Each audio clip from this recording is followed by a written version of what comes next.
Common earthquake myths by Elaine.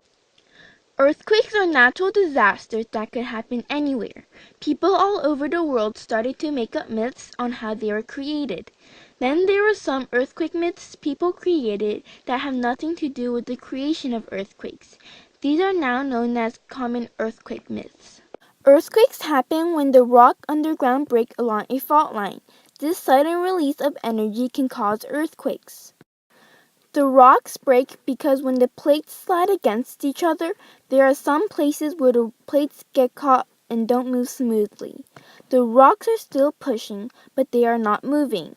All the pressure is being built up and they finally break, and an earthquake happens. The spot where the rocks break is the focus, and directly above the focus is the epicenter. You may have heard many earthquake myths. One of the most common ones is that animals can sense earthquakes. It turns out that there is no scientific proof that animals can sense earthquakes. Also, animals may be going crazy because they see something else that might distract them. California will break off and become an island is another myth you might have heard. This is not true. The plate boundary is a transform boundary, side to side, and not a divergent boundary, pulling apart. So in about 12 million years, Los Angeles will be adjacent to San Francisco. In stories, authors like to add the villains falling into faults during an earthquake. If that were to happen, there would be no friction between the plates, so there wouldn't be an earthquake. But ground deformation could happen and there would be cracks in the ground as shown. One myth is that the big earthquakes always happen in the morning. Earthquakes happen deep down inside Earth.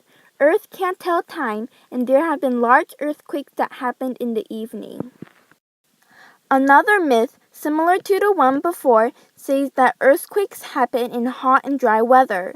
Scientists have found no connection between earthquake events and atmospheric conditions. Are doorways really the safest place to hide during an earthquake? Studies have shown that doorways are no safer than anywhere else in the house. This theory only works with an unreinforced adobe house, which were more common when this myth was created. You are more likely to be hit by a swinging door than just staying in the duck and cover position under a table. We have pretty good building codes now, so people would assume that our buildings won't collapse. The truth is that the old buildings don't follow the current building codes, which means the old buildings could collapse. This myth doesn't apply to old buildings. An earthquake myth states that earthquakes can trigger volcano eruptions.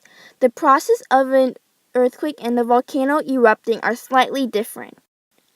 Sometimes volcano eruptions are able to make earthquakes happen, but those earthquakes are usually a magnitude of 2 or 3 and happen 10 kilometers underneath a volcano. The last myth I'm going to talk about is the triangle of life. It states that you should hide next to a big object.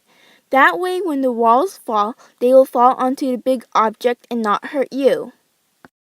In America, the walls of buildings don't fall easily. Statistics have shown that more people in America die from falling objects rather than falling walls.